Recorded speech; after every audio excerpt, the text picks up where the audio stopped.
ፌሚኒስትነት ምንድነው ሲባል እኔ ለአንድ ጋዜጠኛ ሚስት መሆን የተሳናቸው ሴቶች ጫጫታ ጆሮ ማይሰማ ምን ይባላል መስማት ፌሚኒስት ሴት ማለት ሚስት መሆን የተሳናት እኔ እንታ ገብረስላሴ የሚባሉ መምህራችን ነበሩ ትልልቅ መምህራን ነበሩ ምርቃት በጣም ነው ግን ለመመረቅ ሶስት ነገር ያስፈልጋል አንደኛ በእድሜ በጣም አንጋፋ መሆን ያስፈልጋል አሁን በየመድረኩ ነው ወጣቶቹ ከሚካኤል በክንፉ ይባርካቸው ምን ያርጋቸው ሲሉ ነውር ነው ሰው 50 60 ዓመት ሳይሞሉ አይመርቅ ነውር ነው ገና አረፋ ሳይከት እንደ ፍሬም በጥሶ ነውር አይደል እንደሆነቱ ለምን አሁን ገና ትዳር ከያዝ በአንድ አመቱ ትዳራቸው ይባረክ የኔ የተባረከ ነው እንዴ ገና አንድ አመት አይደል እንዴ ባይባረክ እስከዚህ ምን ልትሆን ነበር ሽማግሌ መሆን አለበት ሁለተኛ ሃይማኖተኛ መሆን አለበት ሶስተኛ ጸሎተኛ መሆን አለበት ይባሉ ለተቀመጠ ስታጨበጭቡ ነው ያርዳታ ይባላል ለሮጠ ማጨብጨ ግን ግዴታ እንጂ ልግስና አይደለም በጊዜው ፌሚኒስትነት ምንድነው ሲባል እኔ ለአንድ ጋዜጠኛ ሚስት መሆን የተሳናቸው ሴቶች ጫጫታ ሚስት አይነስውር ምን ማየት የተሳነው ይባላል አይደል ጆሮ ማይሰማ ምን ይባላል መስማት ፌሚኒስት ሴት ማለት ሚስት መሆን የተሳናት በቤተ ክርስቲያን ማህፀነ ለምለም ወላድ ናትና እድለኛ እኛ የሷ በመሆናችን እድለኛ ነው ነቱን ለመና ክብርና ምስጋና ይግባው እና ለድህነትን የክርስቶስ ጉዳይ ብቻ አድርጎ መናገር ለጊዜው ለጆሮ ሊጣፍጥ ይችላል ለጊዜው አንደበትን ሊያሞቅ ይችላል ነገር ግን ሐቁ በነገረ ድህነት ውስጥ ዋናው ወሃልኩና መሰረቱ መደምደሚያና ጉልላቱ አልፋና ኦሜጋው ፊተኛና ኋለኛው እሱ ቢሆንም እሱ ለሚያከናውነው ግን አጋዡ የቀሩ ፍጥረታት አሉ ለምሳሌ በነገረ ድህነት ውስጥ የመላእክት ድርሻ ምንድነው መልአኩ ቅዱስ ገብርኤል መጥቶ በስራት ኖሮ ምን ሊፈጠር ይችል ነበር ብለን ስናስብ የመላእክት አገልግሎት በነገረ ድህነት ቀላል አይደለም በሁለተኛ ደረጃ በነገረ ድህነት ውስጥ የእመቤታችን ድርሻ የቱ ጋር ነው ብዙ ሰዎች ስለ እመቤታችን የምትናገሩት ነገር በዛ የሚሉ እሱ አንደኛ ሁለተኛ ሶስተኛ በነገረ ድህነት ውስጥ እጽ ባይኖር እንጨት ባይኖር ነገረ ድህነት ኖር ነበር ወይ ክርስቶስ የተሰቀለው በእንጨት ላይ ነው አይደለም እንጨት ላይ ተሰቅሎ ነው ያዳነን ስለዚህ እንጨት ባይኖር እጽ ባይኖር ነገረ ድህነት ይኖር ነበር ወይ ብለን ስናስብ አይኖርም ስለዚህ በነገረ ድህነት ውስጥ እጽ ቦታ አለው ማለት ነው ያመነ የተጠመቀ ይድናል ተብሏል ውሃ ቦታ አለው ማለት ነው ስጋዬን የበላ ደሜን የጠጣ ብሎ ክርስቶስ ለደቀ መዛሙርቱ ሐሙስ ማታ የሰጣቸው ስጋው ህብስቱን ባርኮ ስጋ መለኮት ወይኑን ለውጦ ደመ መለኮት አድርጎ ነው ስለዚህ ወይንና ህብስት ባይኖር ስጋው ደሙ ይኖር ነበር ወይ ስጋው ደሙ ሳይኖር ደግሞ ድህነት ሲኖራል ወይ ብለን ስናስብ ስጋዬን የበላ ደሜን የጠጣ የዘላለም ሕይወት አለው ብሏል በነገራችን ቅዱሳን ሕይወት የቱ ጋር ነው ብለን ማየት ይገባል ማለት ነው ስለዚህ ቅዱስ ጳውሎስ በተለይ ሐዲስ ኪዳንን ስናጠና ደግሞ ጠበብ አድርገን ቅዱስ ጳውሎስ ባይኖር ሐዲስ ኪዳን የዚህ አይነት ቅርጽ ይኖረው ነበር ወይ እንግዲህ ሐዲስ ኪዳን በመጽሐፍ ቅዱስ ውስጥ ያለው 27ቱ የምንጨምራቸው የሥርዓት መጻሕፍት 8ቱ ሲጨመር በጥቅሉ ሐዲስ ኪዳን 35 ነው ግን እንደ ዋናነት 27ቱ የሐዲስ ኪዳን መጻሕፍት ናቸው ከ27ቱ ውስጥ በቀጥታ ብዕር ቀርጦ ቀለም በጥብጦ ብራና ፍቆ አንገቱን ደፍቶ እጁን አድክሞ የጻፋቸው 14 መልእክቶች አሉ ከ27 14 ሲነሳ ስንት ይቀራል 2% እንግዲህ ከሐዲስ ኪዳን ውስጥ አያችሁ ሐዲስ ኪዳን ብለን ከተቀበል ነው ከማቴዎስ ወንጌል እስከ ዮሐንስ ራእይ ድረስ ካለው 27 መጽሐፍ 14ቱ የቅዱስ ጳውሎስ ነው የሚገርማችሁ 15ኛው የሐዋርያት ሥራም የተጻፈው የቅዱስ ጳውሎስ ገድል ነው የሚገርማችሁ ነገር ስለዚህ ባጭሩ 15 ማለት እንችላለን ሐዋርያ ነው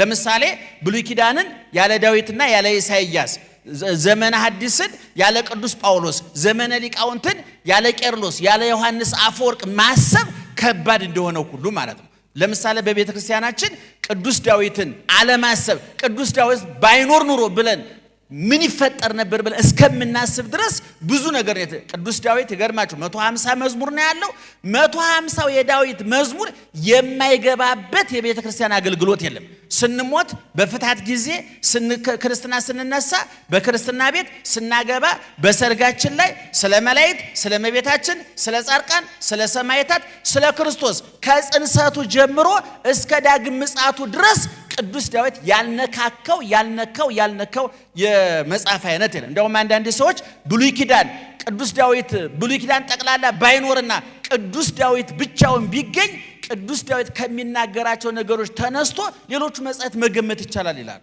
ስለዚህ ቀላል መጽሐፍ አይደለም ማለት ነው። ስለዚህ ቅዱስ ጳውሎስ በሐዲስ ኪዳንም ውስጥ ቅዱስ ጳውሎስ ባይኖር ምን ሊፈጠር ይችል ነበር የሚለው ብዙ ሰዎችን ያነጋግር። ቅድም እንደውም ታላቁ ሊቅ ዮሐንስ አፈወርቅ ቅዱስ ጳውሎስ ላይ ትልቅ ትኩረት አድርጎ በአንዱ መልእክቱ ላይ በተለይ ዕብራውያን ላይ መሰረት አድርጎ 2 መጻሕፍት ጽፏል።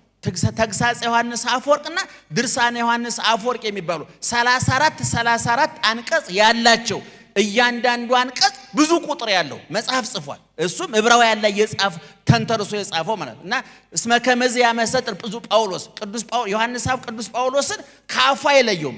እስኪ ብር ባነሳ ቁጥር አፉ ላይ የሚመጣለት ቅዱስ ጳውሎስ ነው። ስለዚህ ቅዱስ ጳውሎስ ለሐዲስ ኪዳን አንዳንድ ሰዎች መንፈስ ቅዱስ ገለጠልን ሲሉ በጣም ይገርመኛል። መንፈስ ቅዱስ መቼ ነው የሚገልጠው? እንዴት ነው የሚገልጠው? ምን ስትሆን የሚገልጥልኝ ብሎ ማየት ያስፈልጋል። እኔ ለምሳሌ መንፈስ ሊገልጽልኝ አይችልም። ማንበብ አለብኝ፣ መማር አለብኝ። አሁን አንዳንዶች ብድጊልና እንደው ሲበላ ሲጠጣ እያገሳ መንፈስ ቅዱስ ገለጠልኝ። እንዴት ነው የሚገልጥለት? ቅዱስ ጳውሎስ የሚገርማችሁ ነገር ራሱ ተናግሯል። እኔ ሊቅ ነኝ፣ ከገማልያል እግር ስር ቁጭ ብዬ በደንብ አድርጌ ብሉይን ተምሬያለሁ ብሏል። ይሄን ደግሞ ሃይማኖትን ከምግባር ሕግን ከጸጋ ያስታረቀ በእምነት ብቻ እንድናለን ለሚሉትም በምግባር ብቻ ምግባር የበለጠ ቦታ ያለው ምግባር ነው ለሚሉትም ቅዱስ ጳውሎስ በቂ መልስ ሰጥቷል። ቅዱስ ጳውሎስ ጸጋን ከሕግ ያጋባ ምግባርን ከሃይማኖት ያራከበ ያገናኘ ትልቅ ሐዋርያ ነው።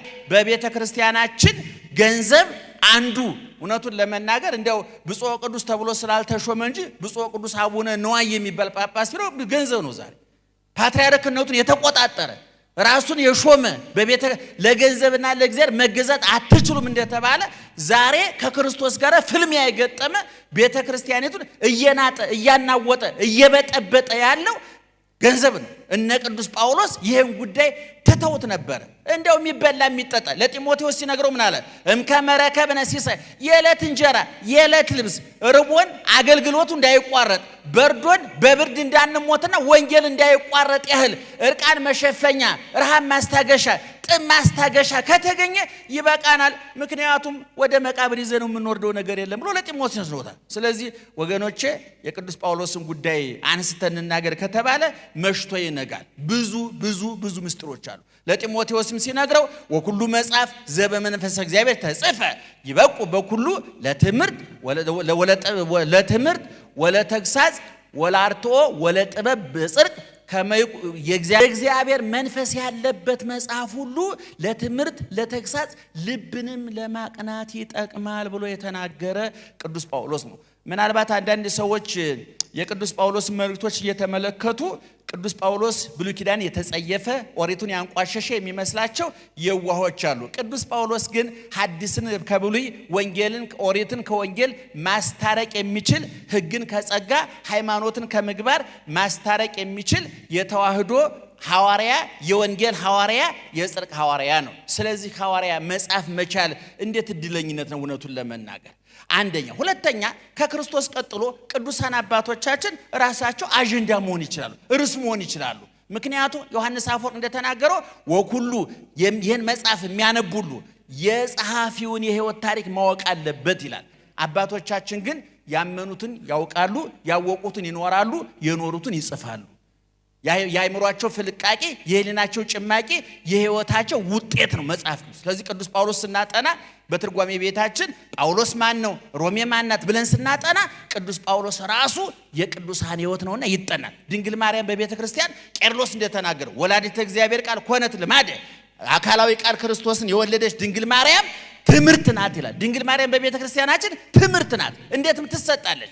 ምክንያቱም ታማኝነቷ፣ ታዛዥነቷ ተወልጃለሽ ተብላ በድንግልና መውለድ አንድ ዱብዳ፣ በዛው ላይ የሚወለደው እግዚአብሔር መሆኑ ሁለተኛ ዱብዳ። ይሄንን ከሷ በፊት በሷ ጊዜ ከሷ በኋላ ያልተደረገ የማይደገም ይሄን ሰምታ እሙሰ ተዓቅብ ዘንተ ኩሎ ነገር ውስተ ልባ ይሄን ሁሉ በልቧ ምን ታደርገው ነበር ይላል? ታስተውለው ነበር። መዝገበ ምስጢር እሷ ትምህርት ናት። ዛሬ ለሚቀባጥሩ ሴቶች፣ ለሚለፈልፉ ሴቶች፣ ዝም ማለት ለተሳናቸው ሴቶች በየቲክቶኩ እንደው አንዳንድ ጊዜ ቲክቶክ የምታዩ ሰው እንደው ትናንትና አንድ ሚዲያ ላይ እየተናገርኩ ነበር። እኔው በእውነቱ አንዳንድ ቲክቶክ ላይ የማገኛቸው ሰዎች አልፎ አልፎ ስሰማ አማኑኤል ሆስፒታል ለሕክምና ሄደው ሐኪም ቤቱ ትርፍ አልጋ የለም፣ ትርፍ አልጋ እስኪገኝ ድረስ ቲክቶክ ላይ ጠብቁ ብሎ የሸኛቸው ይመስለኝ። እውነቱን ለመናገር የአእምሮ በሽተኞቹ ሰው በትክክል ካላበደ እኔ ዘመድ ካላቸው ሐኪም ቤት ሂድ፣ ጸበል ሂድ ብሎ መምከር ሲገባ የምንሰማቸው የቲክቶክ እብዶች አሉ። ደግነቱ እነሱ ድንጋይ የወረውሩም ቲክቶክ ላይ ናቸው እንጂ ማህበረሰቡ አብደዋል፣ ቀውሰዋል፣ ጨርቅ ጥለዋል። እና በዚህ ዘመን በቀባጣሪው በለፍላፊው ዓለም ውስጥ ዝምተኛዋ ድንግል ማርያም ትምህርት ናት። ቁጥዋ ድንግል ማርያም ትምህርት ናት። እግዚአብሔርን ይዛ የተራበችው ድንግል ማርያም በሃይማኖቴ ሃይማኖተኛ ከሆንኩ ሱቄ ማትረፍ አለበት፣ ትዳሬ መሳካት አለበት፣ ንግደ ማትረፍ አለበት እያለ ክርስትናውን በየሱቁ መቸርቸር ለሚፈልገው አልጠግባይና የማይረካ ትውልድ ያለኝ ይበቃኛል የምትለው ድንግል ማርያም ጥቅስ ናት። እውነቱን ለምን